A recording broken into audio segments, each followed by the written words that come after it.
ጤና ይስጥልኝ እንደምን ከርማችኋል?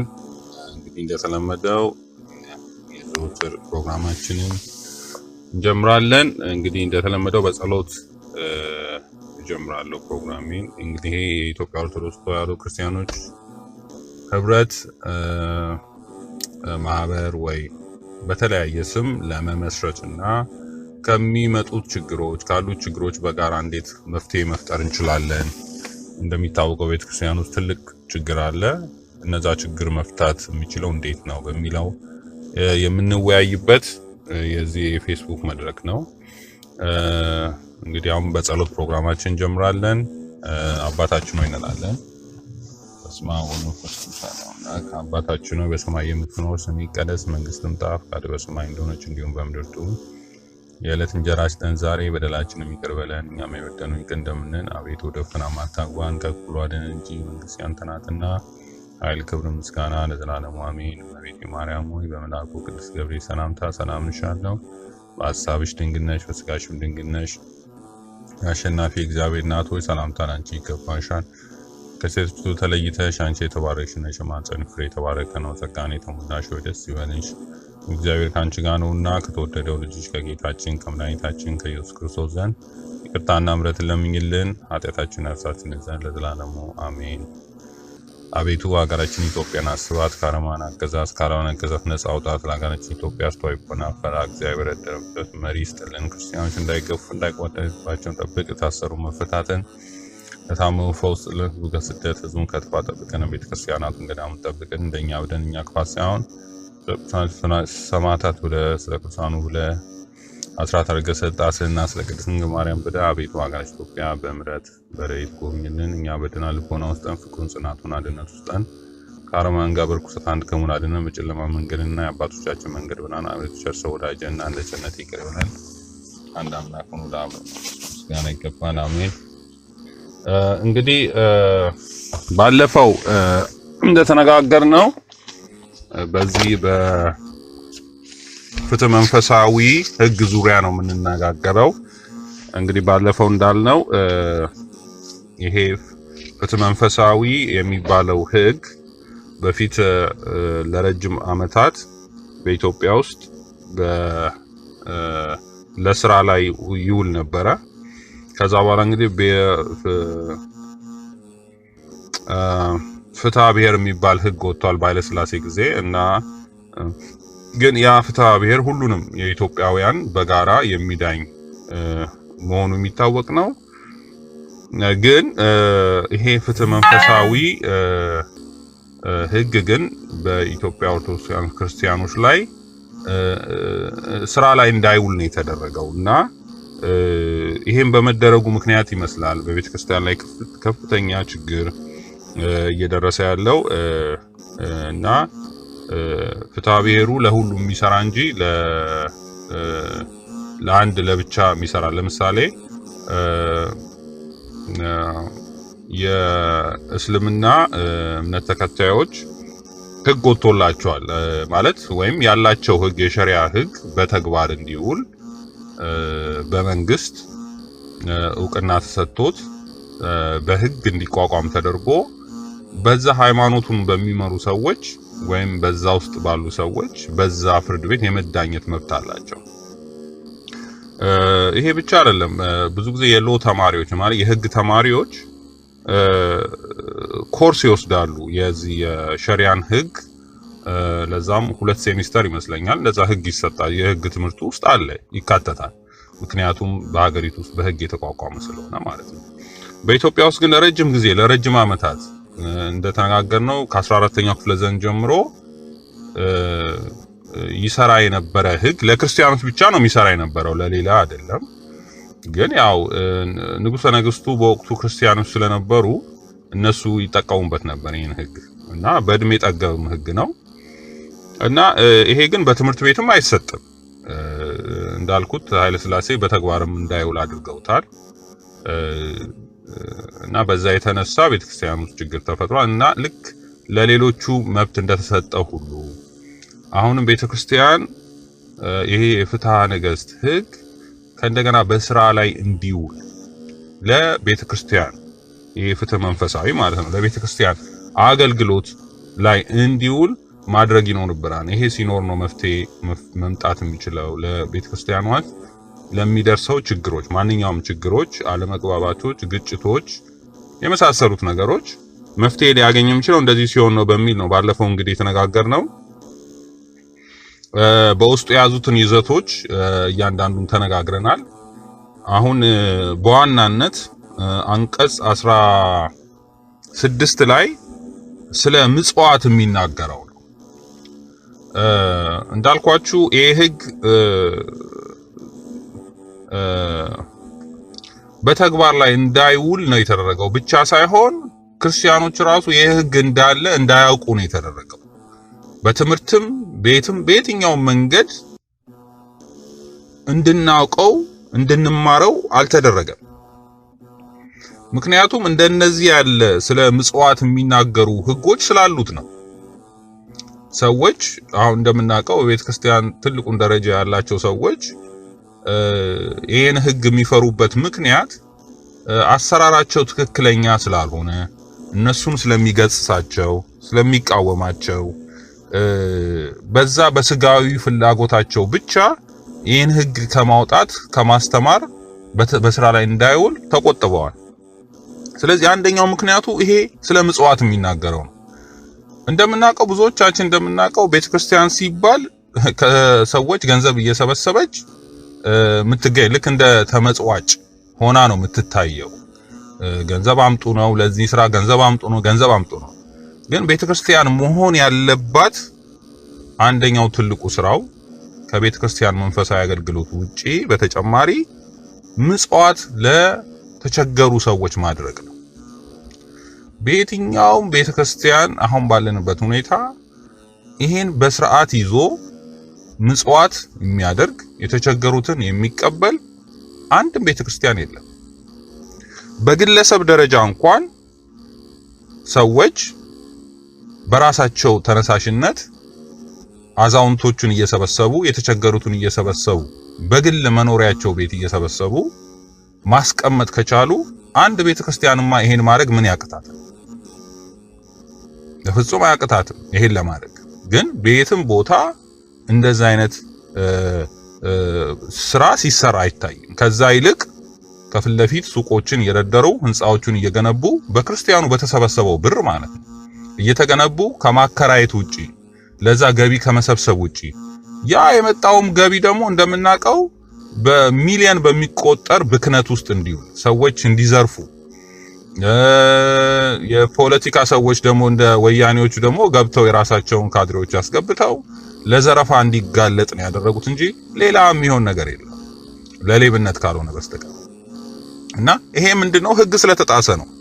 አባቶቻችን አስቀድመው እንደዚህ አይነት ህግ ሰርተው ነበረ። ስለዚህ ስለ ምጽዋት የሚናገረውን አንቀጽ እያነሳን ምዕመኑንም እኛንም እንዲያስተምረን ምክንያቱም አንዳንዴ ሳነባቸው የሚገርሙ እንትኖች አንድ ጊዜ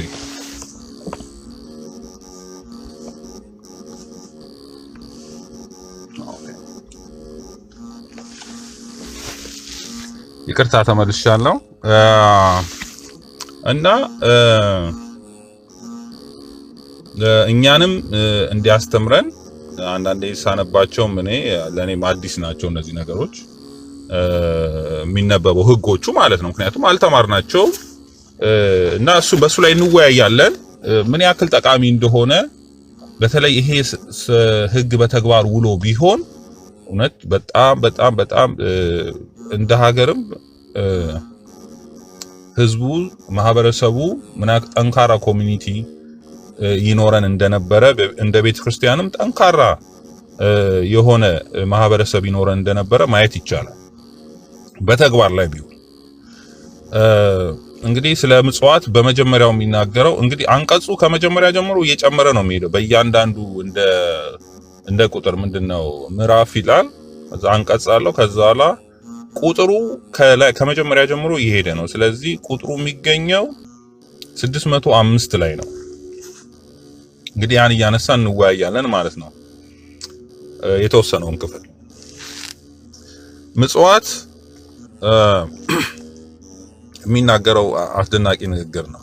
ምጽዋት ከርህራሄ ወገን ነው። ይኸውም ሰው በገንዘቡ ምጽዋትን ለሚሹ ሰዎች የሚያደርገው ርህራሄ ነው። ከእርሱ ዘንድ ትርፍ ሳይሻ ጌታችን ገንዘባችሁን ሽጣችሁ ለድሆች መጽውቱ ስጡ ብሎ ስላዘዘ ነው እንጂ የማይጠፋ ኮሮጆ አድርጎ የማይጠፋ የማያልፍ ሰማያዊ ድልብ አከማቹ። ሉቃስ 12:23። ዳግመኛም ጌታችን ምጽዋት ስጡ ሁሉም ንጹህ ይሁንላችሁ አለ። እንግዲህ እንዳልኳችሁ ባለፈው ፍትሐ ነገሥት ሲጻፍ በጣም የሚገርመው ነገር በእያንዳንዱ አንቀጽ ላይ ስለሚናገረው ነገር ከመጽሐፍ ቅዱስ እየጠቀሰ ከሌሎች መጽሐፍቶች እየጠቀሰ ነው የሚናገረውና ከራሱ አውጥቶ ዝም ብሎ የሚናገረው ነገር የለም፣ እየጠቀሰ ነው። ጌታችን እንዲህ ስላለ እንደዚህ አድርጉ እያለ ነው። ከእያንዳንዱ እንትን ላይ ጥቅስ አለው። እሱን ወደፊትም በደንብ እናያለን። እና ወደሚቀጥለው ስንሄድ ሰው በምጽዋት በሚቻለው መጠን ፈጣሪውን ይመስለዋል ይላል። ምጽዋት መራራት ከአምላክ የተገኘ ባህሪ ነው። ጌታችን እንደ ሰማያዊ አባታችሁ የምትራሩ ሁኑ እንዳለ። እንግዲህ ምጽዋት ምን ማለት ነው? እዚህ ጋር አነጋገሩ ምጽዋት መመጽወት ማለት ርህራሄ ነው። ርህራሄ ከምንድን ነው የመጣው? ከፈጣሪ የመጣ ነው። ሰዎች ርህሩህ ናቸው። አንዳንድ ሰዎች ጭካኔን፣ ክፋትን የመጣው ከዲያብሎስ ነው። እግዚአብሔር ይህንን አላስተማርም፣ ለሰውም በባህሪው አልፈጠረለትም። ግን ርህራሄን ግን እግዚአብሔር ራሱ የፈጠረው ነው። ስለዚህ እናንተም እንደ አምላካችሁ ርህሩህ ሁኑ። እግዚአብሔር ርህሩህነቱን ፈጥሯልና፣ ስለዚህ ሰዎች ተቸግረው አዝነው ታመው ስናይ ርህራሄ ማሳየት እንደሚገባ ነው። ስለዚህ ምጽዋት ማለት ከርህራሄ ከመራራት እግዚአብሔር ከፈጠረልን ከሰዎች ከፈጠረላቸው ባህሪ አንዱ ነው። ሌላው ምጽዋት አምላካዊ ብድር ናት ይላል። ይህችውም የታመነች የምርት አምላካዊት ንግድ ናት ይላል። እንግዲህ ምጽዋት ብድር ነው፣ ለእግዚአብሔር የምናበድረው ብድር ነው ብሎ ነው የሚገልጸው። ሌላው የታመነች ንግድ ናት። ልክ እንደመነገድና ነግዶ ሰው እንደሚያተርፍ ሁሉ ምጽዋትም በምናደርግበት ጊዜ ቀልጦ የሚቀር ነገር ሳይሆን ትርፍ የምናገኝበት ነገር እንደሆነ በሚገርም ሁኔታ ያስረዳል እዚህ ጋር። ይህችም ዳግመኛ መቅደስ ዘንድ የተቀባይነት ያላት ቁርባን ናት ይላል። እዚህ ጋር በጣም የሚገርም አነጋገር አለ። ይህችም ዳግመኛ በነቢያት መቅደስ ስለ ምጽዋት ነው ዘንድ ተቀባይነት ያላት ቁርባን ናት ይላል። ተቀባይነት ያላት ቁርባን ይሄ ምንድነው? ምጽዋትና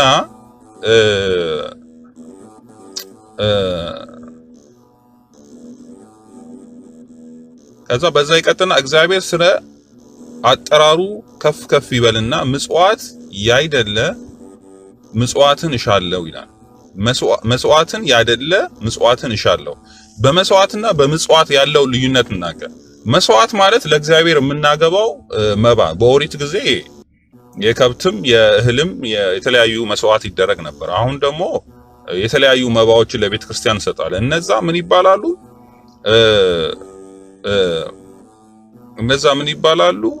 መስዋዕት ይባላሉ። ለእግዚአብሔር የሚቀርቡ መስዋዕት ናቸው።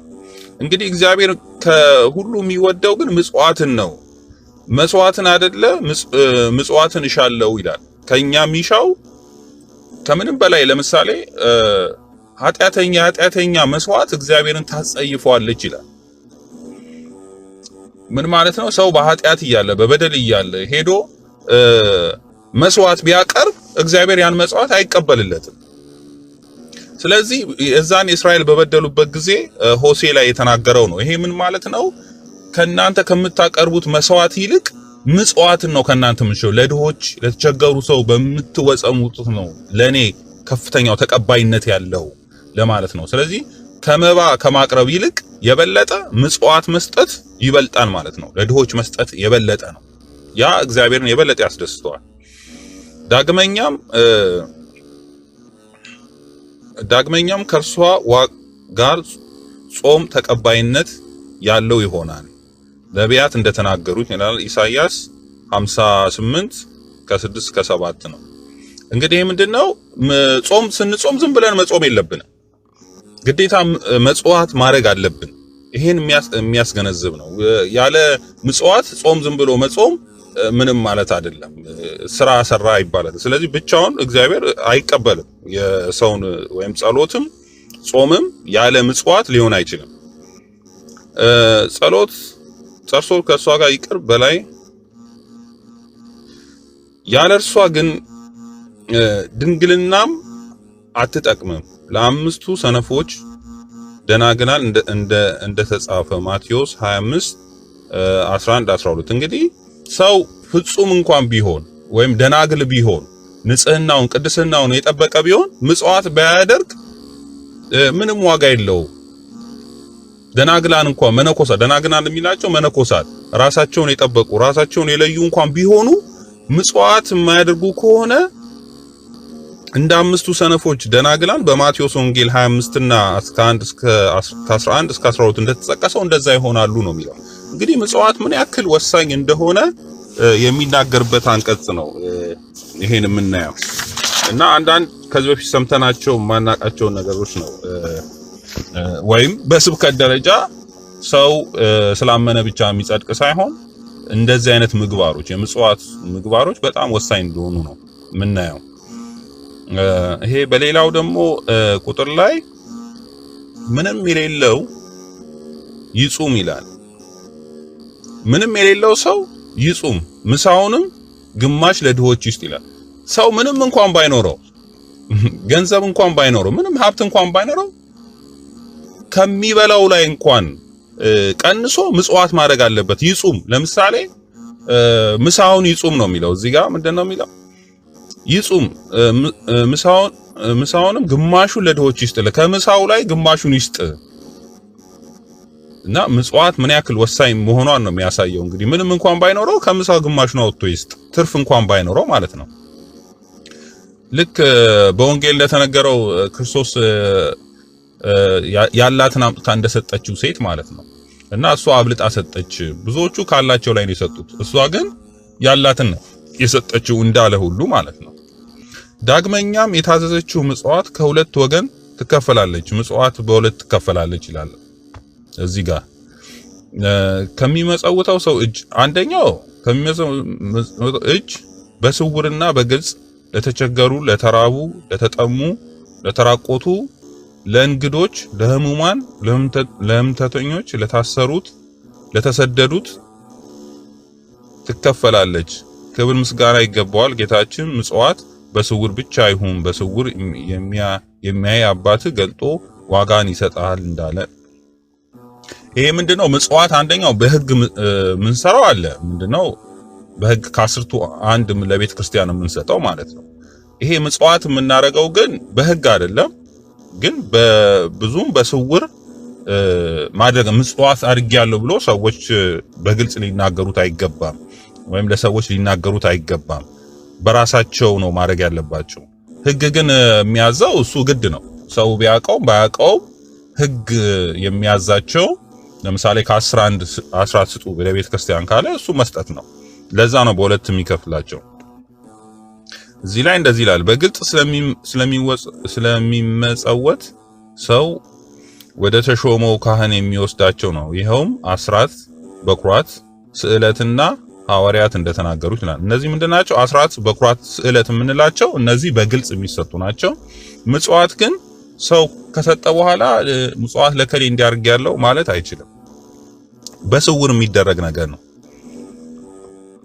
ስለዚህ አሁን ስለ አስራት በኩራት የሚናገረው አለ። አስራት በኩራት ስዕለት ግን ወደ ቤተ ክርስቲያን የሚወሰዱ ናቸው። እግዚአብሔር እንዳዘዘው ለእግዚአብሔር አገልጋዮች ያካፍሏቸው ይላል። ለእግዚአብሔር አገልጋዮች ይካፈሉ። እንደዚህ አስርቱ እነሱ ከ11 የሚሰጠው እና ስዕለት የሚሰጠው ደጋጉ ሹማምንት ያስተዳድሩ ዘንድ ለነዳያን የሚመጡትን ገንዘብ ግን እናት አባት ለሞቱባቸው፣ ለባልቴቶች፣ ለተቸገሩ፣ ችግር ላለባቸው፣ ለእንግዶች ከፍለው ይስጧቸው። በእርሱ እግዚአብሔር እንዲቆጣጠራቸው እርሱ ይህችን ሹመት በእጃቸው ያድርግ። ለተቸገሩ ሰዎች በእውነት ከፍለው ይስጡ ዘንድ ነውና የቤተ ክርስቲያን ገንዘብ እጥፍ አትብሉ። ፍቃዳችሁንም ለመፈጸም ብቻ አትበትኑት። በእግዚአብሔር ፊት የቀና መንገድ ይሆንላችሁ ዘንድ የተቸገሩትን ሰዎች አስተዳድሩበት እንጂ ይላል። ምንድነው? ለካህናት ለሚገባቸው ከተሰጠ በኋላ ለአገልጋዮች ለሚገባቸው ከተሰጠ በኋላ የቀረው ገንዘብ ለድሆች፣ ለተቸገሩ ሰዎች፣ ላጡ ሰዎች ይሁን ነው የሚለው። እንግዲህ እንደምናየው ይሄን ነው እንግዲህ ህጉ በቤተ ክርስቲያናችን ላይ ቅድም በመጀመሪያ እንዳነሳሁትም እንደዚህ አይነት ብሎ ነገር የለም ጭራሽ። ከዛ ከቤተ ክርስቲያን ከክፍያ ከተለያዩ ነገሮች ወጪዎች ጋር ከተያዙ በኋላ የቀረው ገንዘብ ለድሆች ማሳደሪያ የሚሆን ቦታ ያለው ቤተ ክርስቲያን የለም። ሽማግሌዎችን አሮጊቶችን የሚጦር መጦሪያ የተሰላ ቢልዲንግ ያለው ቤተ ክርስቲያን የለም፣ አላየንም። ወይ ለሽማግሌዎች መጦሪያ፣ ለአሮጊቶች መጦሪያ፣ ለተቸገሩ ሰዎች መጠለያ የሚሆን ቤተ ክርስቲያን እንስራ ብለው ሲሰሩ አንድ ቀን አይቻላል። እኔም ማቀው ትምህርት ቤት እንስራ ይሏል፣ ሱቅ ለሚከራይ ይሰራ የሚሉ ናቸው። እነሱ ሁለተኛ ሊሆኑ ይችላል። መጀመሪያ ግን የሚቀድመው የቱ ነው? በትዕዛዝ በህግ የተሰጠ ነው የሚቀድመው ወይስ ከራሳችን ፍላጎት ያመጣነውን ነገር ነው የምናደርገው? ስለዚህ በህግ የተሰጠ ምንድነው? ይሄን እንድናደርግ ነው። ከቤተ ክርስቲያን ከደሞዝ ከተለያዩ ነገሮች ለካህናት ለተለያዩ ወጪዎች ከተከፈሉ በኋላ ለአገልግሎታቸው ያስፈልጋል፣ ግዴታ ከተደረገ በኋላ ግን የተረፈውን ገንዘብ ከዛ የሚቀረውን ገንዘብ ለማን ይሁን? ለተቸገሩ ሰዎች፣ ለድሆች እሱን አሳልፋ ስጡ ይላል። በሌላው ቁጥር ደግሞ አስቀድሞ እንግዲህ በእያንዳንዱ አልፌ ስናረግ እያንዳንዱ ቁጥር አለው፣ በየቁጥሩ ነው። ለምሳሌ አሁን 621 ላይ ነው ያለነው። አስቀድሞ በተባለው ስም እኛም ዳግመኛ እንሆ ስዕለት አስራት ለክርስቶስ አገልግሎት ለካህናት አለቃ አስቀድሞ የተዘጋጁትን በኩራት ለሚያገለግሉትም አስቀድሞ የታዘዘችውን እርሱን እነግራችኋለን። ዛሬም ተሰጡት የሚገባችውን ስዕላት በኩራት አስራት ዳግመኛ ወደ እርሱ አምጡ። የተቸገሩትን እርሱ ያውቃቸዋል፣ ይኸውም የተሾመ ካህን ነው። ለእርሱ እንደሚገባ ሁሉ እንዲሁም ይመግቧቸው። አንድ ሁለት ጊዜ ወይም ብዙ ጊዜ በአንድ ቀን በአንድ ሳምንት እንዳይቀበሉ ፍጹም ምንም ያልተቀበሉት ሌላውን እንዳያገኝ ማለት ነው። ይሄ ምንድነው? አከፋፈሉ ነው፣ እንዴት መደረግ እንዳለበት ልክ እንደ ካህኑ እንደሚከፈለው ሁሉ ለድሆችም አካፍሏቸው ነው። ይሄ ደግሞ ልክ ነው፣ አሰጣጡን እየተናገረ ነው።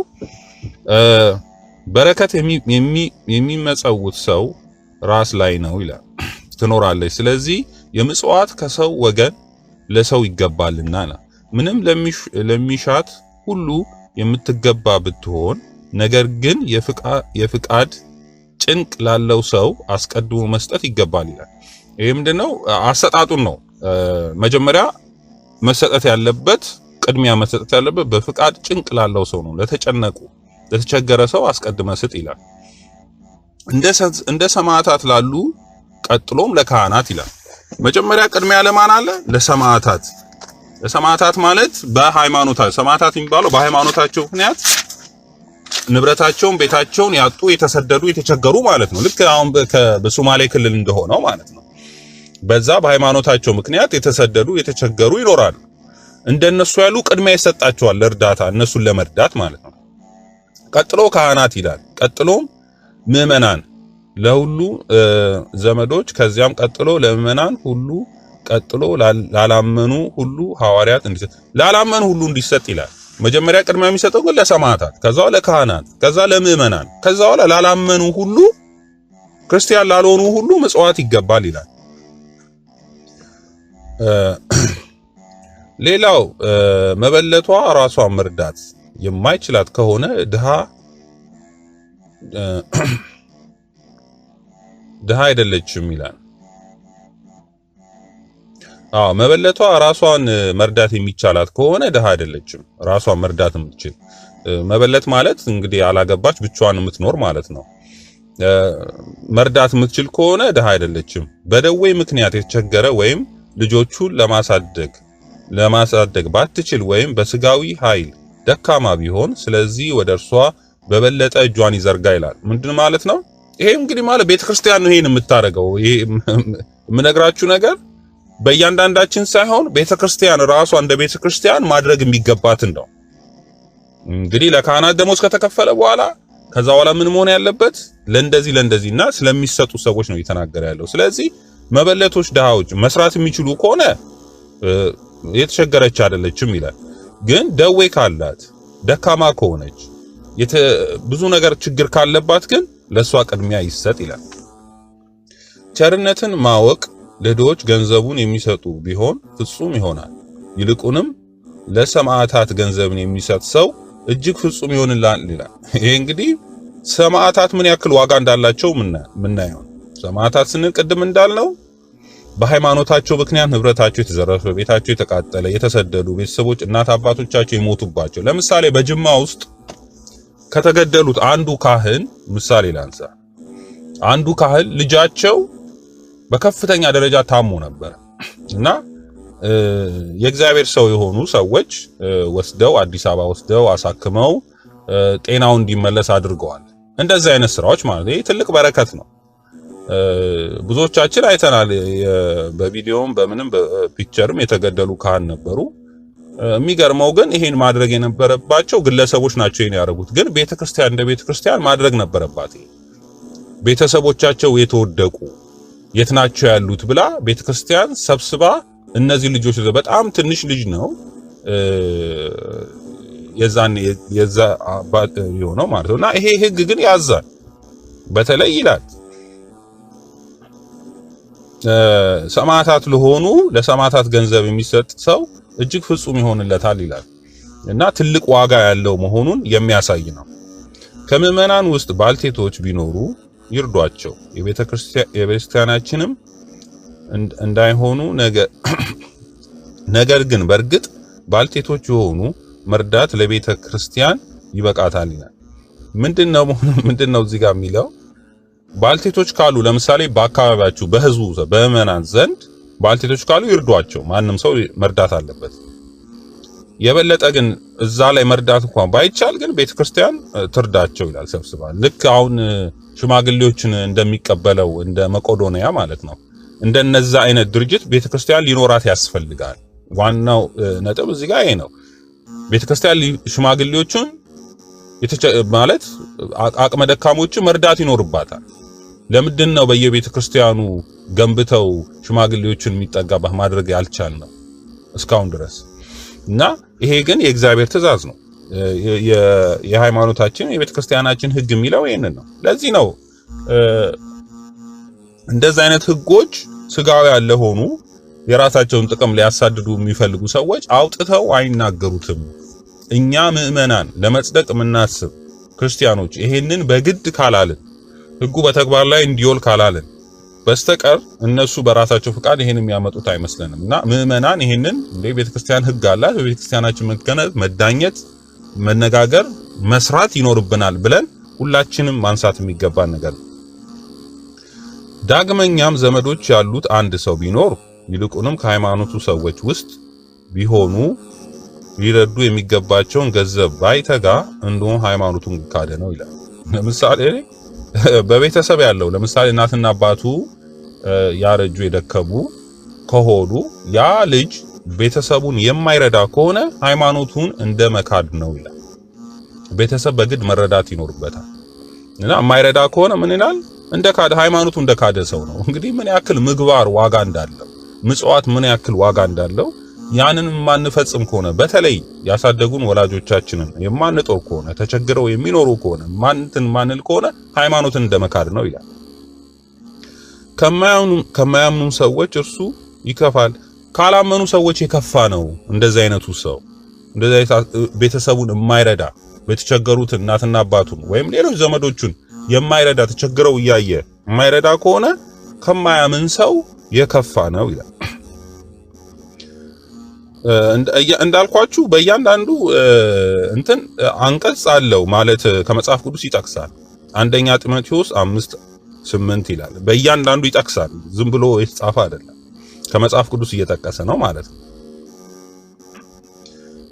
ሌላው ደግሞ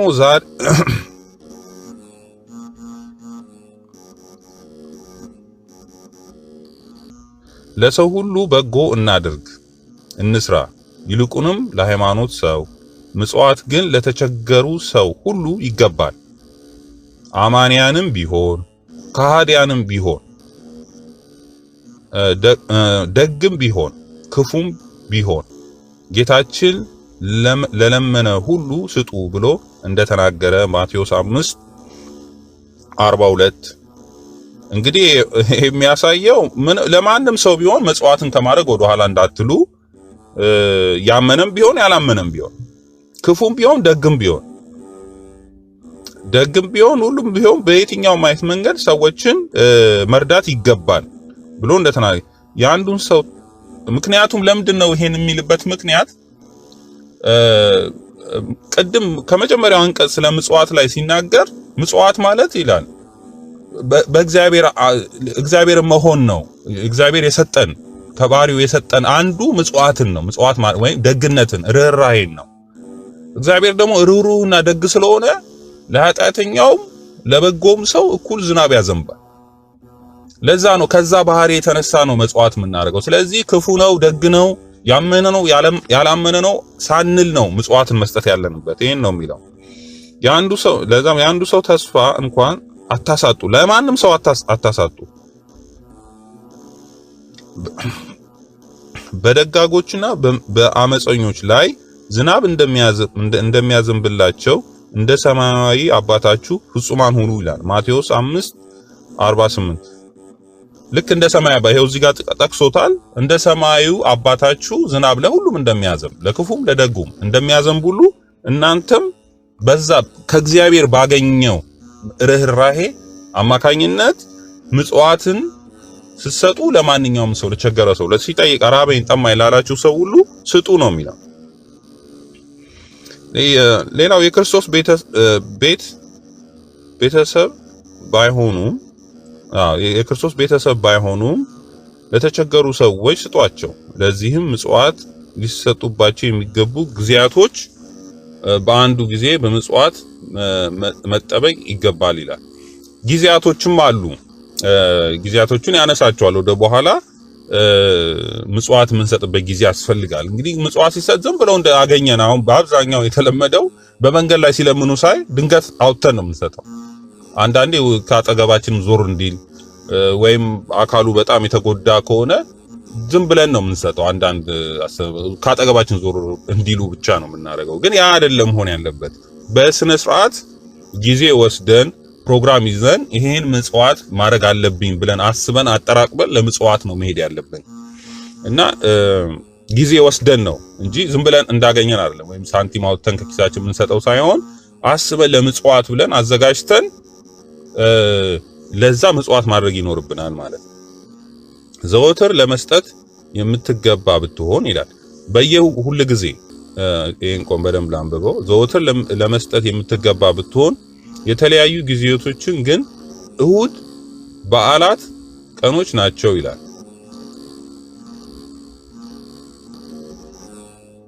ምንድነው በማንኛውም ጊዜ ምጽዋት ቢያስፈልግም በማንኛውም ጊዜ ለምሳሌ እኔ ሰኞ ነው መቼኝ ሰኞ ምጽዋት ማድረግ አለብኝ ወጥቼ ብዬ ላስብ እችላለሁ ቢያስፈልግም። ነገር ግን እሁድና በተለይ የበዓላት ቀናት ቢሆን የተመረጠ ነው ይላል።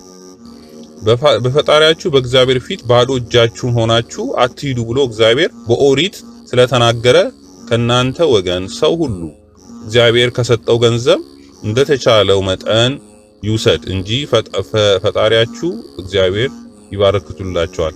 በተለይ ይላል ወደ ቤተክርስቲያን በምትሄዱበት ጊዜ ወይም በቤተክርስቲያን በበዓላት ቀናት ብትሰጡ የተመረጠ ነው። ምክንያቱም በኦሪት እንደተጻፈ ብሎ ዘዳግም 16 ላይ ያ እንደተጻፈ ይናገራል። ምክንያቱም ወደ እግዚአብሔር ቤት ስትሄድ ባዶ እጅህን አትሂድ። ይሄ ማለት ለቤተ ክርስቲያን የሚሰጠው ብቻ ሳይሆን ለድሆችም በቤተ ክርስቲያን ዙሪያ ድሆች እንዳሉ የተቸገሩ እንዳሉ የሚታወቅ ነው። ግን ይሄን ስናደርግ አዘጋጅተን ለምጽዋት ይገባል ብለን የምጽዋት ጊዜ ወስነን መሄድ አለብን። ዝም ብለን በአጋጣሚ አይደለም ምጽዋት የምናደርገው። ሐዋርያው እንግዲህ ይሄ የሚናገረው ለምዕመናን ነው። እንግዲህ በእያንዳንዱ ይለያያል። ለቤተ ክርስቲያን የሚናገር እንደ ቤተ ክርስቲያን ማለት የክርስቲያኖች ህብረት፣ የክርስቲያኖች አንድነት ማለት። ቤተ ክርስቲያን ሁላችንም ኃላፊነት አለብን በቤተ ክርስቲያን። ስለዚህ በቤተ ክርስቲያን አገልግሎት ምዕመናን ምንድነው ኃላፊነታቸው? ካህናት ምንድነው ኃላፊነታቸው? ሌሎች ሁሉም ኃላፊነት አለበት። እንግዲህ ቤተ ክርስቲያን ስንል ከቤተ ክርስቲያን ወጪ ሆኖ ለተቸገሩ ሰዎች የምንረዳቸው አለ። ከእንደገና በየራሳችን ደግሞ ለብቻችን የምናረጋው አለ። ይሄ ሁለቱ የተለያየ ነው። ስለዚህ ይሄኛው የሚያወራው ለኛ ምዕመናን በራሳችን የምናረጋው ነው። አንዳንድ ቦታ ደግሞ ለምሳሌ የተቸገሩትን ከማስጠጋት ድሃዎችን መቸገር የላቸውን አስጠግታ ቤተክርስቲያን እየረዳች ልታኖራቸው ይገባል።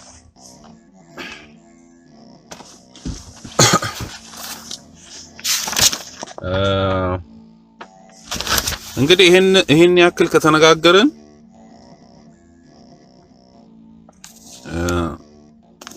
እስቲ አንድ ስና ሌላው በስንፍና ገንዘቡን ሳያውቅ ወይም እየሰከረ ወይም በእንዝላልነት የሚመጸወት ሰው ቢኖር ስለዚህ የዚህን ዓለም ባልቴቶች ያስቸግራቸዋል። ስራው እንደዚህ ያለውን ሰው ሊረዱት አይገባም። ስለዚህ ችግር ያለባቸው ሰዎች ምጽዋት መቀበል ይገባቸዋል። ስለሚሰጧቸውም ይጸልዩ፣ ሐዋርያት እንደተናገሩት። ያልተቸገሩ ሰዎችን ምጽዋት መቀበል አይገባቸውም። በእውነት ራሱን መርዳት የሚችል ሰው ብፁዕ ነው። ካለው ገንዘቡ ብቻ የሚመገብ ደካሞችን፣ ስደተኞችን፣ ባልቴቶችን የማያስቸግራቸው ብፁዕ ነው። ጌታ ብፁዓን ከሚባሉት ብፁዓ ከሚቀበል ይልቅ የሚሰጠው ብሏልና። ዳግመኛም ገንዘብ እያለው ምጽዋት የሚቀበል ሰው ወየውለት አለ። ራሱም መርዳት እየተቻለው ከሌሎች መቀበልን የሚወድ ሰው ወየውለት። እንዲህ ያለውን ግን በፍርድ ቀን እግዚአብሔር ይመረምረዋል ይላል። ምንድነው መስጠት የሚገባን ሰው ለማን ነው? እየጠጡ እየሰከሩ ዝም ብለው ተመጽዋች የሚሆኑ ሰዎች መስጠት አይገባም ይላል ሕጉ።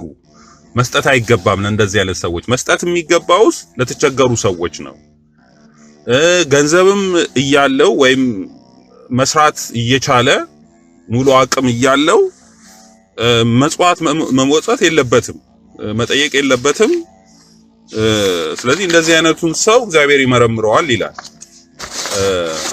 እና መጽዋት ስናደርግ ለምን አይነት ሰው መስጠት እንዳለብንም ማወቅ ይኖርብናል። ለተቸገረ ሰው ነው መቸገሩን በእርግጠኝነት ማወቅ ያስፈልገናል። እንዳልኳችሁ በአጋጣሚና ዝም ብለን ወይ በእንዝላልነት አይደለም መስጠት ያለብን። ምጽዋትን በደንብ አክብረን ዋጋ እንዳለው አውቀን። ምክንያቱም በመጽሐፈ ሲራክ ላይ ምን ይላል? ለድሃ የሰጠ ለእግዚአብሔር ሰጠ ይላል። እና ለማን ነው የምንሰጠው የሚለውን በስነ ስርዓት አስበን ነው በቁም ነገር ይሄን ማድረግ ያለብን እንጂ በአጋጣሚ የምናደርገው ነው። ስለዚህ የምንሰጣቸው ሰዎች ለማን ናቸው? እውነት የምንሰጠው ገንዘብ ለድሃ ነው ወይ የሚሆነው? ወይስ ጠጥተው ሰክረው ወድቀው ሌላውን ሰው የሚያስቸግሩ ከእንደገና ደግሞ ምንም ነገር ሳይጎልባቸው ተመጽዋጭ ሆነው ለሚኖሩ? ዛሬ ተመጽዋጭ ብዙ አይነት ተመጽዋጭ አለ። ለምሳሌ ዝም ብለን ከዚህ ገንዘብ እየላክን ከውጭ ሀገር ገንዘብ እየላክን ምንም ለቤት ውስጥ እጃቸውና እግራቸውን ታስረው መስራት እየቻሉ መለወጥ እየቻሉ ብዙ ነገር ማድረግ እየቻሉ ግን ለብዙ መጥፎ አደጋ ውስጥ የምንከታቸው ሰዎች አለ። እንደዚህ አይነት ተረጂ አይነት አስተሳሰብ ማድረግ የለብን። ምጽዋት ስናደርግ ወይም ለተቸገረ ስንረዳ በስነ ስርዓት ያ ሰው ዋጋ እንዳለው አምነን በስነ ስርዓት ተጠንቅቀን መሆን ይኖርበታል። ስለዚህ ለዛሬ አሁን ይሄ ለዚህ እስከ ምጽዋት ያነበብኩት በቂ ይመስለኛል። ምንድነው ዋናው ነገር ስለ ቤተክርስቲያናችን ህጉ ምን እንደሚልና ለኛ ምን ያክል ጠቃሚ እንደሆነ የቤተክርስቲያናችን ህግ እንድናውቀው። በተለይ ከምጽዋት የጀመርኩት ለዚህ ነው። ብዙ አንቀጾች አሉት። ከምጽዋት የጀመርኩበት ምክንያት ዋናው የኛ ችግር ዋና የቤተክርስቲያናችን ችግር ይሄ ስለሆነ ነው።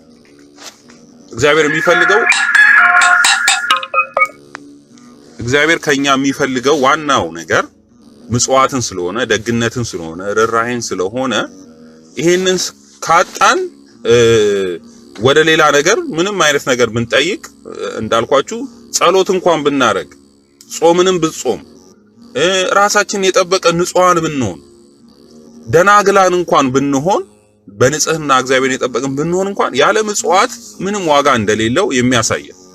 ሁለተኛ ደረጃ በግለሰብ ደረጃ በእኛ ደረጃ ማለት ነው። ሁለተኛ በቤተክርስቲያን ደረጃ ምን እየተደረገ እውነት ይሄ ያለውን የፍትሐ ነገሥት ህግ ወይም ፍትህ መንፈሳዊ ይሄ ፍትህ መንፈሳዊ ነው። እንግዲህ እንዳልኳችሁ ባለፈው ሁለት አይነት ክፍል አለው። ፍትህ መንፈሳዊና ፍትህ ስጋዊ ነው። ይሄ ከፍትህ መንፈሳዊ ውስጥ ያለ ነው። ይሄ ማለት ነው በመጀመሪያው አንቀጽ ያለ ነው፣ በፍትህ መንፈሳዊ ያለ ነው። ስለዚህ ይሄ ፍትህ መንፈሳዊ ክርስቲያኖች ወይም ቤተክርስቲያን ለድሆች ለተቸገሩት እንደምትረዳ መርዳት እንዳለባቸው የሚናገር።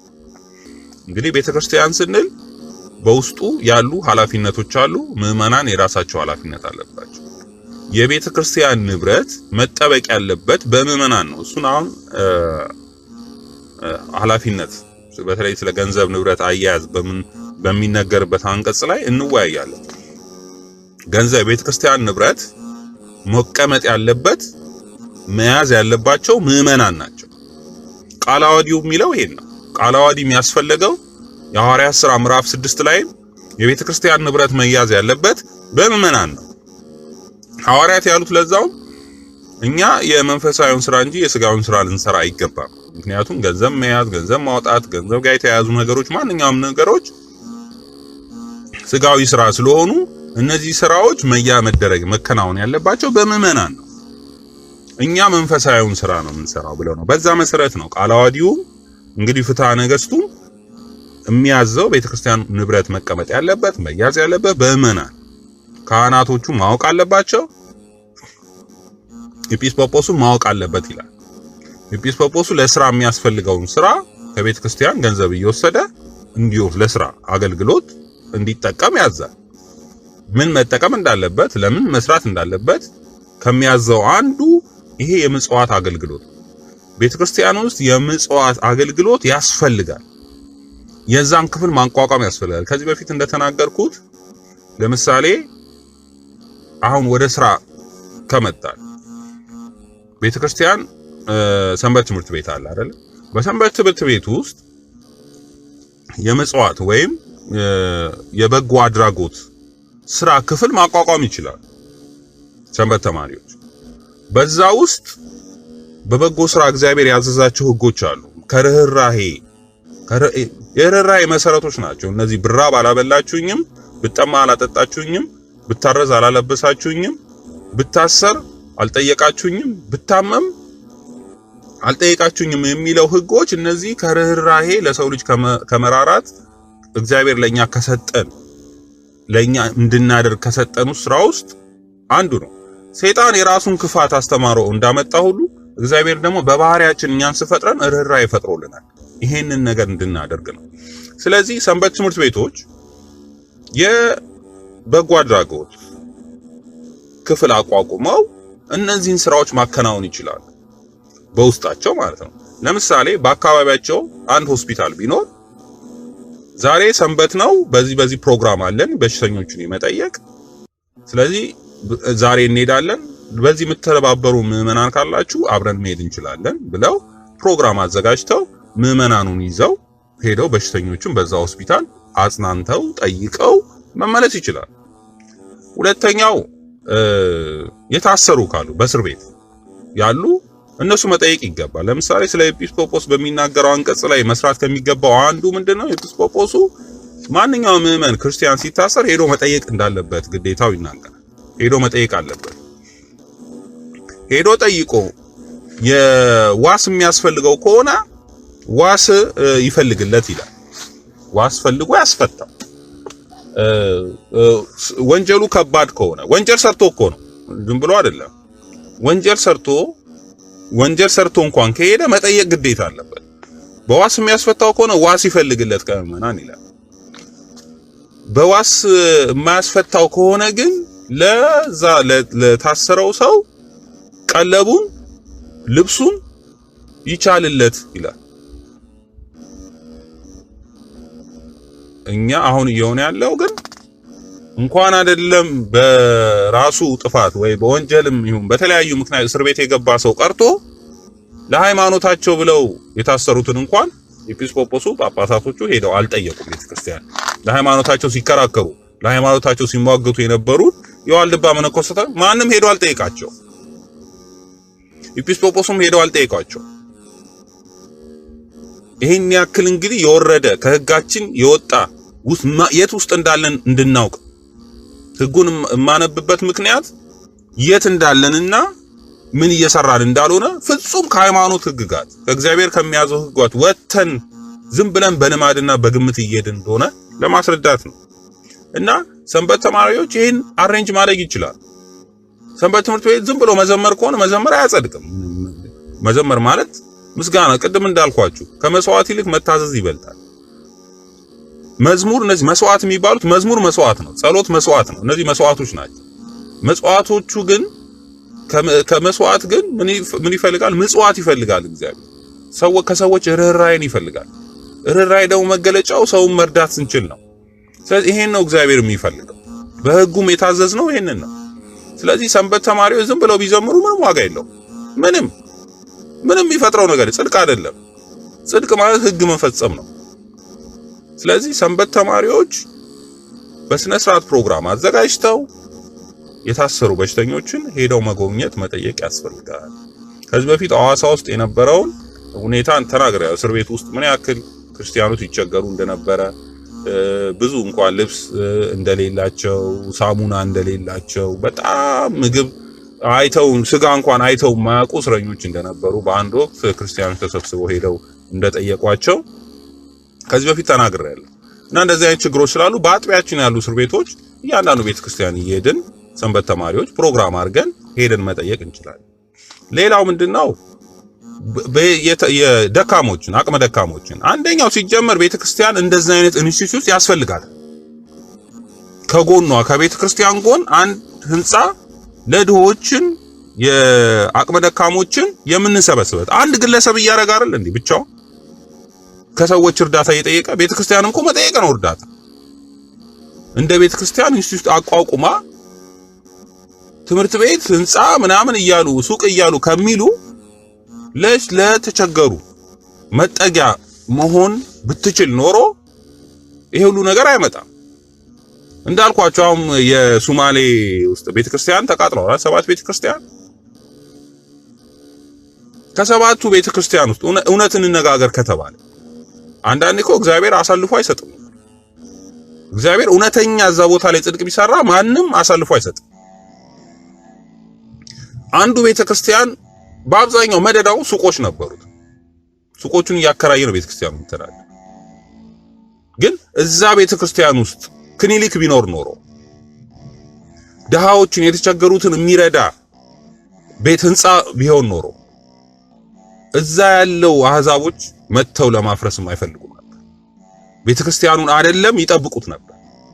ግን ምንድነው እናንተ ጨዎች ናችሁ ጨው ናችሁ አልጫውን ዓለም የምታጣፍጡ እንደተባለው እኛ አልጫውን ስለተገኘን ጨው ብንሆን ኖሮ ለዛውም በእኛ ምግባር በእኛ ስራ ተስበው ወደኛ ሃይማኖታችን ይመጡ ነበር። ሃይማኖታችን እንኳን ሊያጠቁ ቀርቶ ይጠብቋት ነበር። ግን እኛም መስራት የማይገባንን ስለሰራን መስራት የሚገባንን ስላልሰራን ድሃዎች የሚሰበሰቡበት ቅድም እንዳልካችሁ ያመነም አላመነም ነው መርዳት ያለባት። የተቸገረ ሁሉ የመጣ ሁሉ መርዳት ያስፈልጋል።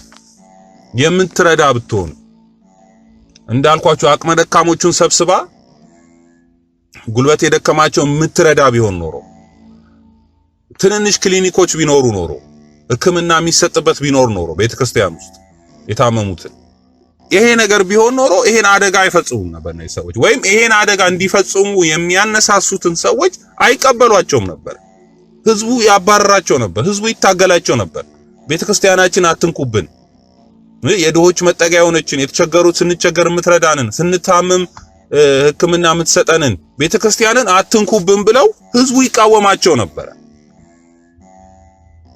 መስራት የሚገባንንም ራሱ ስላልሰራን ነው እንደዚህ አይነት አደጋዎች የሚመጡ ስለዚህ ሰንበት ትምህርት ቤቶች ሲጀመር በእያንዳንዱ ቤተክርስቲያኖች እንደዚህ አይነት የምስኪያ ዞና የተቸገሩት የሚረዱበት አቅመ ደካሞች የሚረዱበት ክፍል ያስፈልጋል ቤት ልንሰራቸው ያስፈልጋል ሌላው ደግሞ ከዚሁ ጋር ተያይዞ እንደዚሁ ህክምና የሚሰጥበት ክሊኒኮች ስንቱ ቤተክርስቲያን ነው ክሊኒክ ያለው አነስተኛ ክሊኒክ ከፍተኛ ክሊኒክ መክፈት ይችላል ቤተክርስቲያን ነው አቅም አላት እንደዚህ አይነት ነገሮች ያስፈልጋሉ ከዛ በኋላ ነው እንግዲህ ይሄን ገቢ ለማግኘት ህንጻ ቢሰራ ይሄን ገቢ ለዛው ገቢው ለምንድን ነው የሚፈልገው ቀጥታ ለካህናት ደሞዝ ብቻ ነው ወይስ ለምንድን ነው ገቢው ራሱ የሚፈልገው የተቸገሩትን ለመርዳት ካልሆነ ዓላማው ያ ነው በህግ የታዘዝነው መጀመሪያ የተቸገሩትን እንድንረዳ አቅመ ደካሞችን እንድትረዳ ስለዚህ ይሄን ማታረግ ከሆነ ገቢ ዝም ብሎ መሰብሰብ ለምን ነው የሚያስፈልገው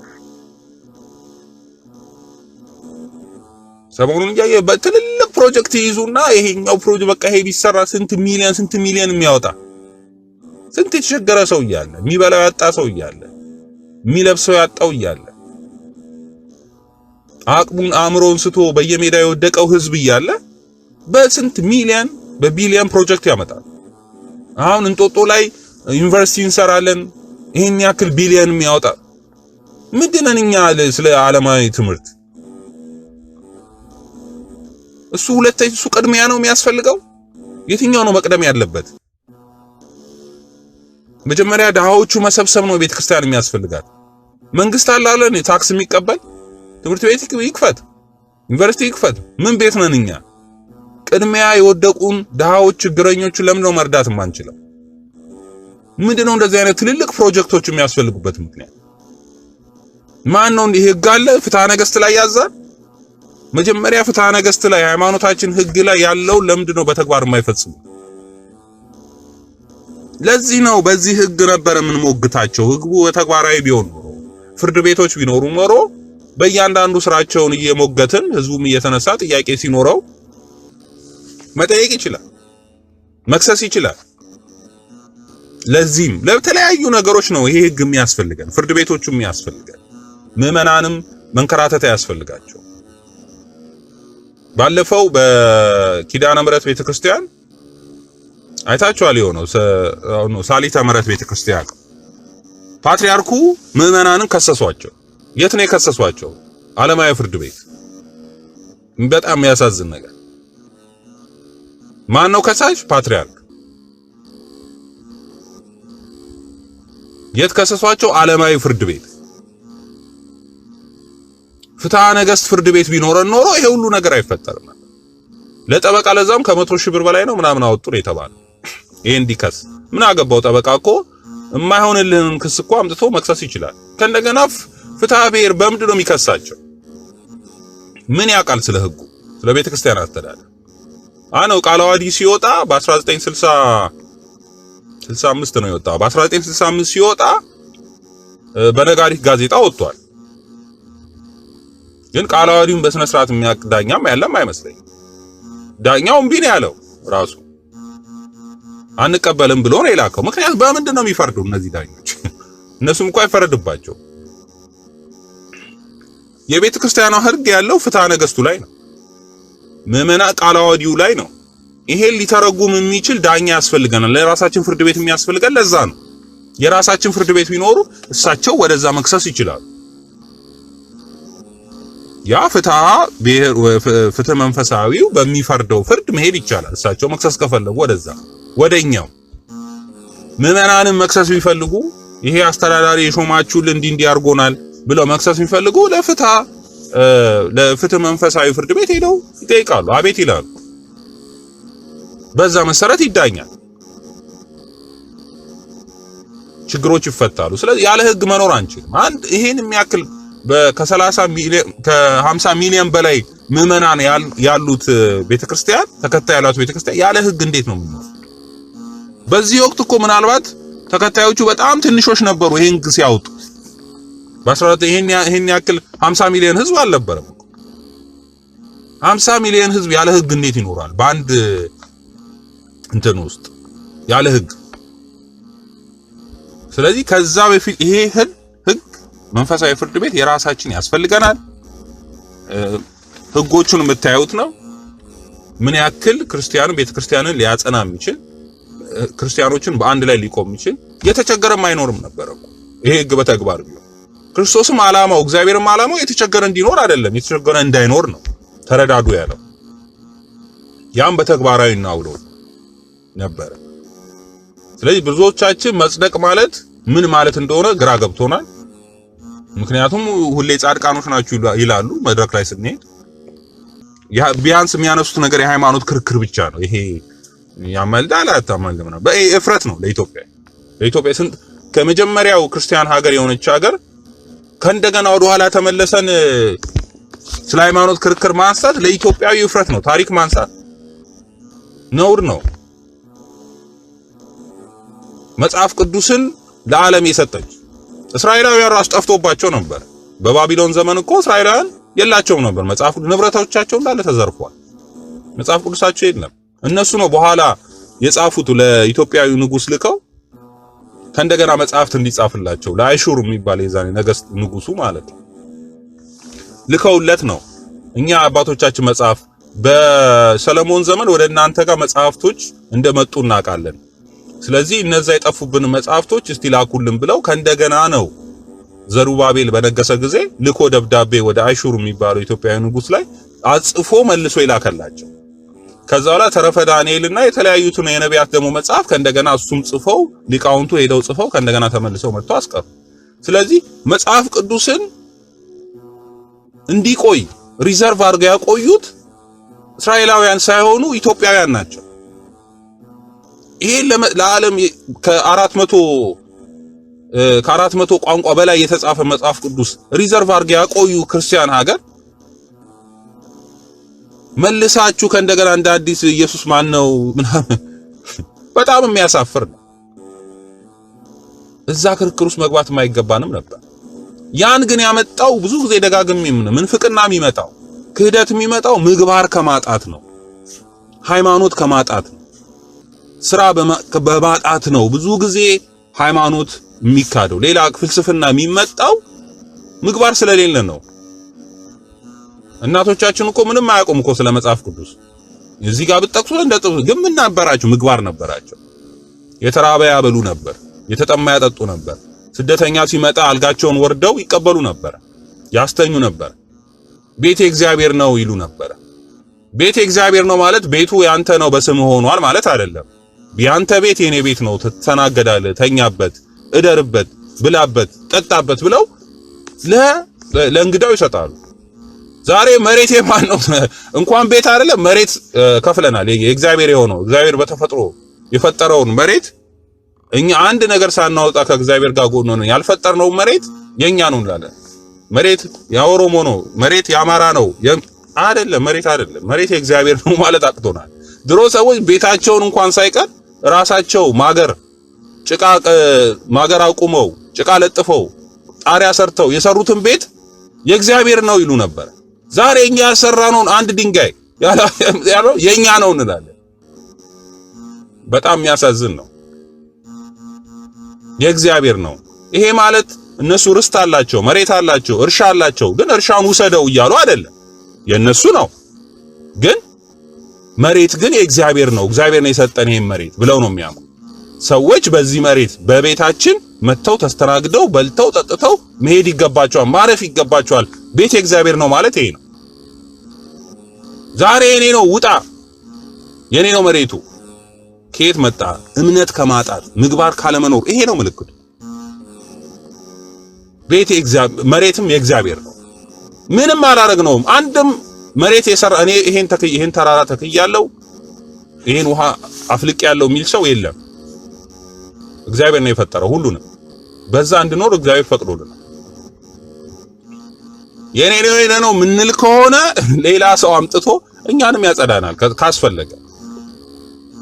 በእምነት ማንጸና ከሆነ እውነት የእግዚአብሔር ነው ብለን ሰዎችን ለደም ምናፈስ ከሆነ እዚህ አትኖሩም እያለ ሌሎች አሕዛቦች እንኳን የማይሉትን በስደት ሀገር በአሜሪካ በምናምን ሲሉ አይሉም። እንደዚህ መሬተኛ ነው አይሉ። ለአንድ ዘር ለአንድ አካል አይሰጡ፣ ለአንድ ባህል ወይ ለአንድ ምናምን አይሰጡ። መሬት ከፈለገ ገዝተህ ትኖራለህ፣ አለቀ። ማንም እንደዛ የሚልህ የለም። የኔ ነው እንላለን። ከእንደገና ወርደን እንደ እንስሳ ነው ከእንስሳትም እንደዚህ የሚሉ አይመስለኝም። አንዳንዴ ከእንስሳትም በታች ሆነ። ይሄ ምግባር አለመኖር ነው፣ ሃይማኖት አለመኖር። የድሮ አባቶቻችን እናቶቻችን ግን እንደዚህ አልነበረ። ሃይማኖት ስለነበረ ሃይማኖታቸውም የጸናው በምግባራቸው ነው። ስለዚህ አሁን ደግሞ ምግባር ስለሌለን ሃይማኖታችንም እያጣን ያለን። በምግባር ነው ማንጻት ያለብን። ስለነበረን ጊዜ እግዚአብሔር የተመሰገነ ይሁን። እንግዲህ በዚሁ ስለ ምጽዋት እቀጥላለሁ። እናንተም እንግዲህ ኦንላይን ላይ ፍሪ ነው፣ ዳውንሎድ አድርጋችሁ ፍትሐ ነገሥትን በሚገባ ማወቅ አለብን። ወደ ተግባር እንዲውል ማድረግ ያለብንም እኛ ነን ምዕመናን። ሌሎችም የሚያምኑበት ካህናት ይኖራሉ። ከነሱ ጋር በህብረት በመሆን ታግለን ፍትሐ ፍርድ ቤት ያስፈልገናል። ፍትህ መንፈሳዊ ፍርድ ቤት ያስፈልገናል እና ይሄን ለማለት ነው። እግዚአብሔር የተመሰገነ ስለነበረን ጊዜ መልካም ቀን።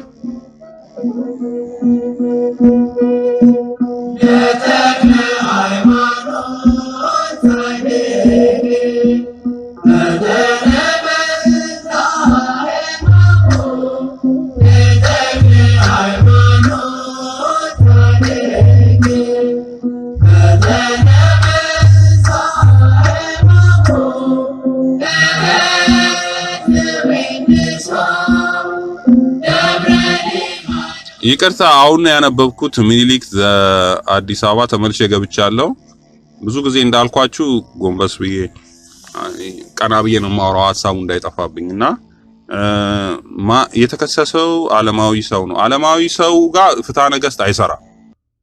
ለምሳሌ እስልምና እምነት ካላቸው ጋር መካሰስ በፍትሐ ነገሥት አይሆን። ፍትሐ ነገሥት ለክርስቲያኖች የተሰራ ህግ ነው፣ እነሱ ብቻ የሚካሰሱበት።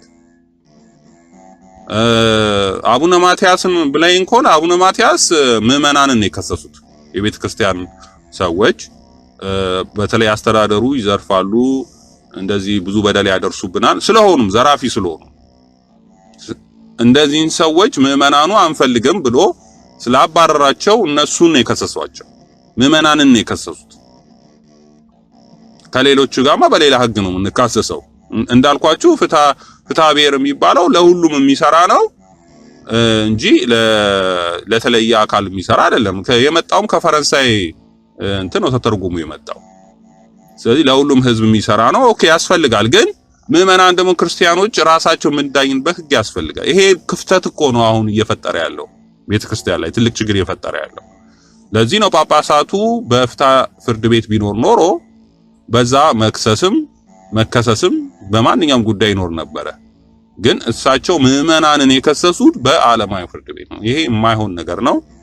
ክሱም ይሆን አይመስለኝም።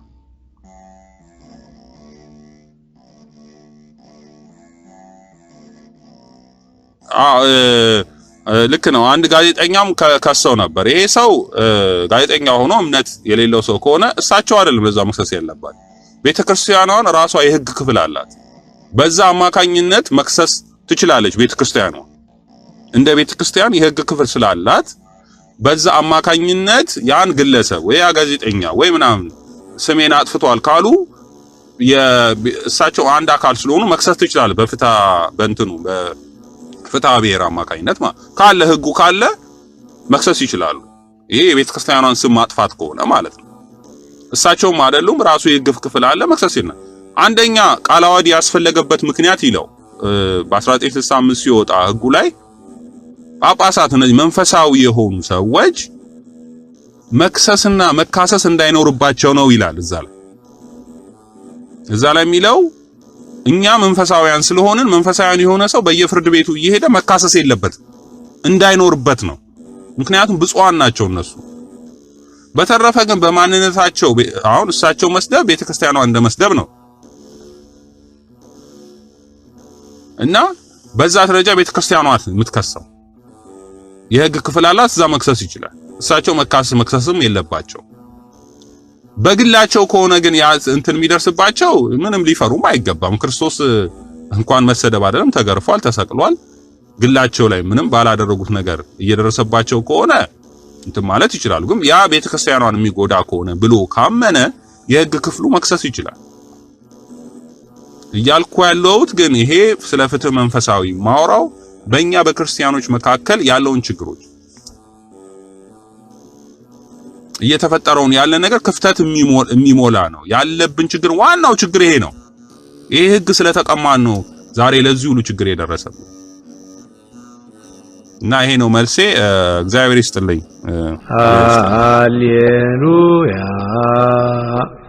ሰላም ለኪ ኦ ማርያም ደብረ መቅደሱ ለእግዚአብሔር ሰላም ለኪ እንተ መልዕልተ ኩሎሙ ቅዱሳን። በስመ አብ ወወልድ ወመንፈስ ቅዱስ አሃዱ አምላክ አሜን። እነሆ የማርያም መንገድ ማምለጫ መዳኛ ለአዳም ዘር በሙሉ የእግዚአብሔር አንድነት ፍቅር የእመቤታችን ቅድስት ድንግል ማርያም አማላጅነት ከሁላችሁ ጋር ይሁን እያልን የማርያም መንገድ የተሰኘ አዲስ መንፈሳዊ ሚዲያ ይዘን ቀርበናል። በዚህ መንፈሳዊ ሚዲያ አብ ወልድ መንፈስ ቅዱስ ያዘጋጁት እምዬ ቅድስት ድንግል ማርያም የባረከችው የሥጋና የነፍስ ምግብ የሆኑ ሐልወተ እግዚአብሔር፣ ትምህርተ ሃይማኖት፣ ክብረ ድንግል ማርያም፣ ዝክረ ቅዱሳን፣ ገድለ ቅዱሳን፣ የኢትዮጵያ ኦርቶዶክስ ተዋሕዶ ቤተክርስቲያን ታሪክ፣ ሥርዓተ ቤተክርስቲያን፣ የሀገራችን ቅድስት ኢትዮጵያን ታሪክ፣ የኢትዮጵያ ነገሥታትና የጀግኖች አርበኞች ታሪክ እንዲሁም መንፈሳዊ ዘጋቢ ፊልም ያገኙበታል። የማርያም መንገድ ማለት መዳኛ ወይም ማምለጫ ማለት ሲሆን ትውልዱ ስለ ኦርቶዶክስ ተዋሕዶ ቤተክርስቲያንና ሀገረ እግዚአብሔር ሀገረ ማርያም ተብላ ስለምትጠራው ቅድስት ኢትዮጵያ ታሪኳንና ማንነቷን እንዲያውቅ አውቆም የራሱን ቅዱስ የሆነ ታሪክ እንዲሰራ ለማስቻል የሚሰራ ኢትዮጵያዊ ቀለም ኢትዮጵያዊ አሻራ ያለው ሚዲያ ነው። በውኑ ኢትዮጵያዊ መልኩን ወይስ ነብር ዥንጉርጉርነቱን ይለውጥ ዘንድ ይችላልን? በዚያን ጊዜ ክፋትን የለመዳችሁ እናንተ ደግሞ በጎ ለማድረግ ትችላላችሁ። ትንቢተ ኤርምያስ ምዕራፍ 13 ከቁጥር 23። ይህንን መንፈሳዊ ሚዲያ ለመደገፍ ሼር፣ ላይክ፣ ሰብስክራይብ ያድርጉ። እናመሰግናለን። እነሆ ከዛሬ ጀምሮ ትውልድ ሁሉ ብፅዕት ይሉኛል። የሉቃስ ወንጌል ምዕራፍ 1 ከቁጥር 48። ሰላም ለኪ እንተ መልዕልተ ኩሎሙ ቅዱሳን